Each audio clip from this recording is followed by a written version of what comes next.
Like all games of football, rugby league is tough, perhaps the toughest of any of the body contact sports.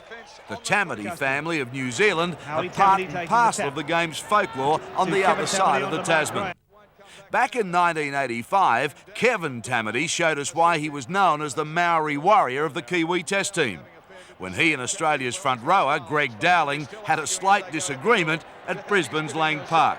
The fingers are going, they might carry this on in the shower room. Dowling's, and it's on again, Dowling gave him one and Tamati came back, and this is disgusting. Really, they're fighting now, right in front of the crowd, off the field of play. Brother Howie was another hardened international who wore the black and white around the football globe. Coming away with it now is Howie Tamati. These days, Howie Tamati concentrates his football talents into coaching the Wellington team. In a recent game against Australia, the former great was doing it tough on the sideline. At the same time, high above the ground, another Tamati was making football history. This time, Howie's wife, Alu Alu. Her role, match commentator for the local radio station. And good afternoon from the Basin Reserve, the scene of this international rugby league match. First of all, a great big welcome, a first in radio, a women commentator, the wife of the Wellington coach. Good afternoon to Ara Tamati. How are you, Colin? How are you? How does it feel? Oh, great. It's wonderful up here. Different view in the game? Well, you can see it all happening. It actually feels closer than downstairs. To our knowledge, this was the first time any woman has been given the chance to add comments during an international broadcast. But then Alu Alu isn't your average footballing widow. Yeah, did you have much interest in the game before meeting Howie?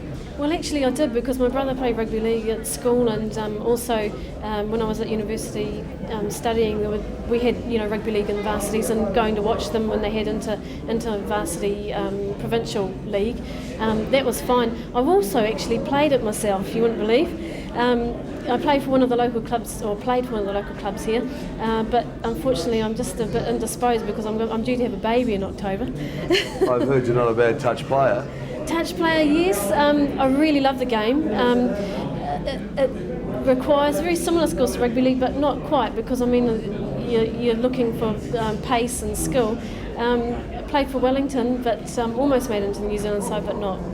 You've had a fairly varied life, because you've also worked as a presenter on television. Yes. Tell us a bit about that. Well, I started my television career about in 1981, 1982, working for one of the local programs, a Māori program. That was actually where I met Howie. I was doing a program on Māori sports people, and interviewed him, and it started from there. That was in 1983, before that tremendous Kiwi win in 1912 at Lang Park. Don't remind me about it. So it was love at first sight. Well, you could say that. I don't know what he would say about that. Now, what about today as a commentator? Did you enjoy doing that? It was tremendous. Loved it. Every minute of it. Actually, the game went past very much more quickly than I actually expected. Alu Alu's motivating drive is a Maori heritage. For years now, she's been on the campaign trail, fighting for equality of sports, all sports, selling the skills of her countrymen and women, from rugby to netball and everything else in between. Television and radio has created the platform for her work. Football, both league and rugby, has established this most determined young lady as a voice in the community. And the Tamati name has helped to push her point of view. The traditional Māori sport, rugby, has its beginnings in little rural areas like this northland town, Te Kōpuru, where rugby is the be-all and end-all, the game to play.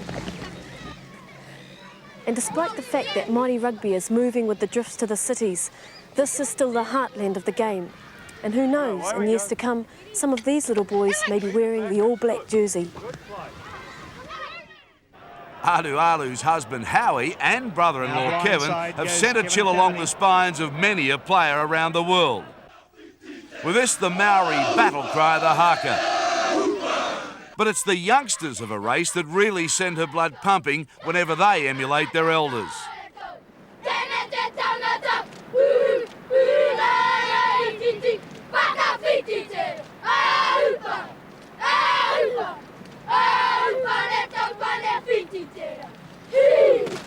As for Coach Howie, he's as proud as punch over his wife's achievements.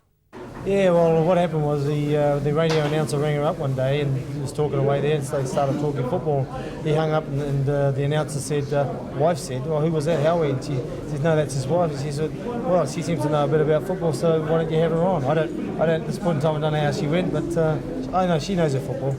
Well, you've played, you've coached, you're a commentator yourself. I mean, your wife can't play. I don't know if she's going to coach, but she's doing a good job commentating. Well, she's not a bad touch footballer though. So we thought about playing a dummy half and all that sort of thing. She plays touch football for Wellington, so she's a very, very good sportswoman as well.